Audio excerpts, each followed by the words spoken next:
There are rulers history remembers and rulers history hides. The first group built monuments, carved their names into stone, and led armies under banners for the world to see. But the second group did not need statues or armies to prove their power. They worked in silence behind temple walls, in the dim corridors of archives near the banks of rivers that sustained entire civilizations. These were the water lords, the men who controlled rivers, irrigation, reservoirs, floods, droughts, and the invisible lifelines of society.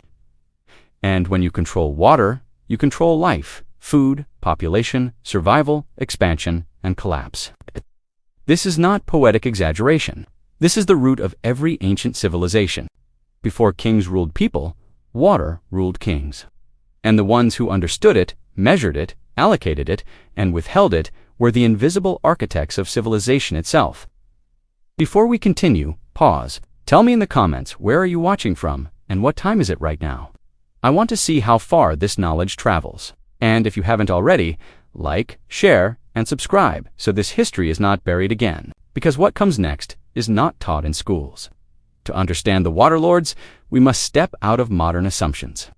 Today, water is so common that you can forget it is the foundation of existence.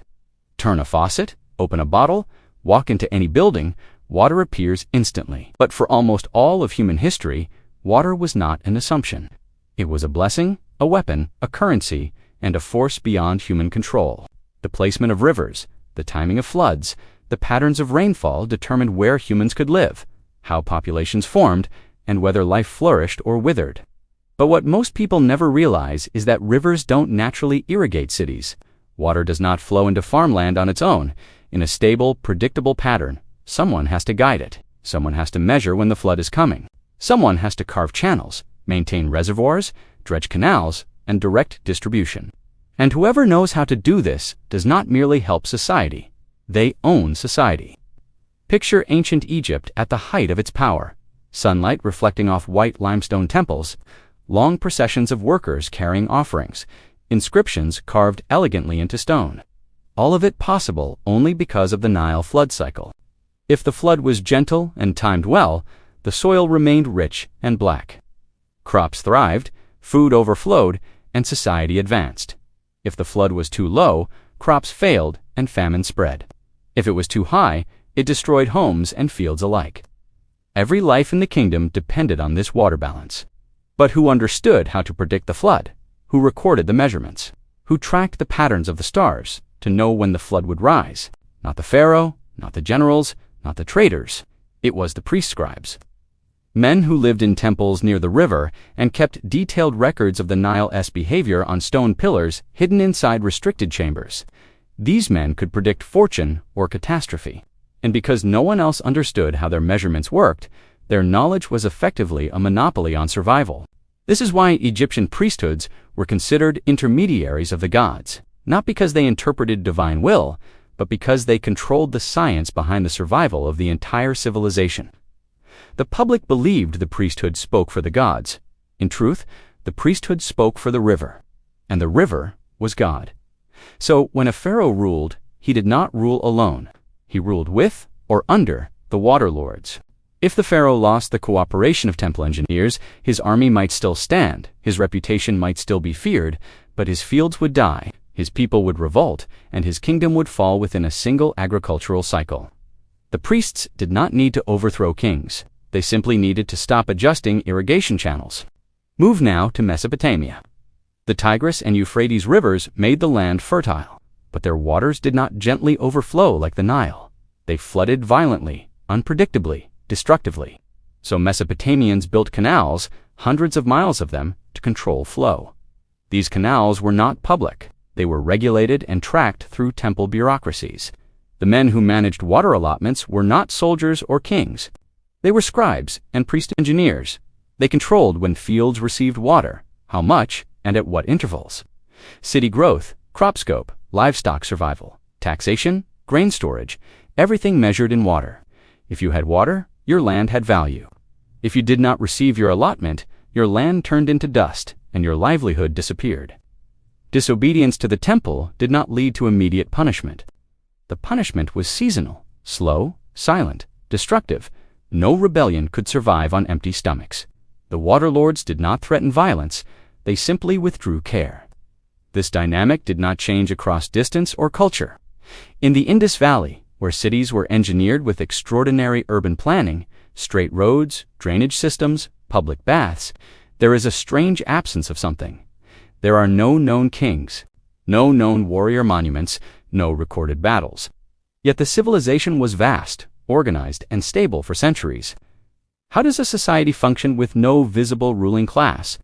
The answer lies underground, in the reservoirs, sewer systems, and water channels that controlled the daily lives of thousands.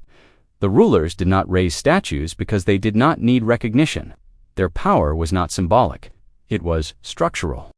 You do not need to carve your face in stone when the entire city depends on the flow of water that only you can regulate. Go further, into the mountains of the Andes. Water there is not found in rivers that naturally feed farmland. It must be guided from melting snow, springs, and seasonal rains. The Inca did not rise because they conquered others first. They rose because they mastered hydraulic engineering in the mountains, terracing, channeling, catching, directing. They turned cliffs into farmland through water precision. Priests communicated with the mountain gods, but in reality, they monitored melt cycles, atmospheric conditions, and seasonal runoff. Their power was masked as religion, but executed as engineering. This is a pattern hidden from school books, history summaries, and textbooks, not because it is false, but because it reveals how power actually works. Power begins with resource control, not military strength. Armies maintain power. Infrastructures create it. A king can rule a population only if the population is fed, and a population is only fed if water is controlled. This is why the earliest writing systems in human history are not poems, not myths, not hymns, but water records, crop schedules, flood measurements, grain inventories, and irrigation instructions. The first writing in Mesopotamia is not literature, it is accounting, and accounting is water allocation. In other words, the first purpose of writing was not to express culture, but to preserve power. So when you think of ancient civilization, do not picture armies building empires. Picture rivers carving the world, and the people who learned to shape them. The water lords were mathematicians before mathematics had a name, engineers before engineering had a discipline, economists before economics existed, and rulers long before the idea of rulership became political. Their power was quiet, systemic, and irreplaceable. But this power could only remain undisputed if the knowledge behind it remained hidden. The water lords constructed priesthoods not for worship, but for secrecy. Knowledge was encoded in myths, rituals, sacred calendars, and astronomical symbolism. To the public, it appeared divine. To the initiates, it was science. This separation between appearance and reality is the original foundation of power structures. Yet, secrecy creates tension. Kings eventually wanted to rule without priests. Military leaders wanted resource power to match their battlefield authority. And slowly, a conflict began, not between nations, but between knowledge keepers and visible rulers. This conflict is the source of some of the greatest collapses in ancient history. But we are not there yet. Because to understand why these collapses happened, and why the water lords vanished from history, you must see how their knowledge was hidden, encrypted, ritualized, and eventually suppressed. They crafted entire rituals around vibration. They understood that the brain is not only a listener, but a responder, a resonator, a tuning fork. And when you tune a population, you don't need force. You don't need armies, you don't need kings. You just need frequency. In temples across Egypt, Greece, Persia, India, and Sumer, there were chambers built not for housing worshippers, but for amplifying resonance. Perfectly measured stone corridors that rang like bells when a voice spoke. Rooms where a single chant could vibrate your ribs. Underground halls where sound didn't just echo, it entered you. People walked inside these places believing they were meeting gods. But the reality was that they were stepping into acoustic devices, engineered theaters for psychological shaping. And the sound masters stood behind these structures, always hidden, always silent, always observing how people reacted. They weren't priests. Priests only performed. The sound masters designed the environment that controlled the performance itself. They didn't speak to crowds. They didn't stand in the spotlight. They built the spotlight, the stage, the script, and the emotional outcome. They understood what today's governments and corporations learned much later. If you control how people feel, you control what they believe. And if you control what they believe, you control what they are willing to live and die for. But here's the part that history hides most aggressively. These men were not only spiritual manipulators, they were scientists. They studied the mathematics of harmony long before Pythagoras. They learned how the skull vibrates at low frequencies long before neuroscience. They discovered that deep bass tones trigger fear, that sharp repeating rhythms trigger trance, that slow harmonic tones trigger trust. They discovered the keys to the emotional architecture of the human mind. And once they had those keys, they built societies based on sound, not laws, not swords, not written doctrine, but resonance. Imagine standing at the front of a massive temple, surrounded by thousands of people. A low tone emerges from the floor, vibrating your feet. The air thickens, your heartbeat synchronizes with the rhythm. You do not think, you feel.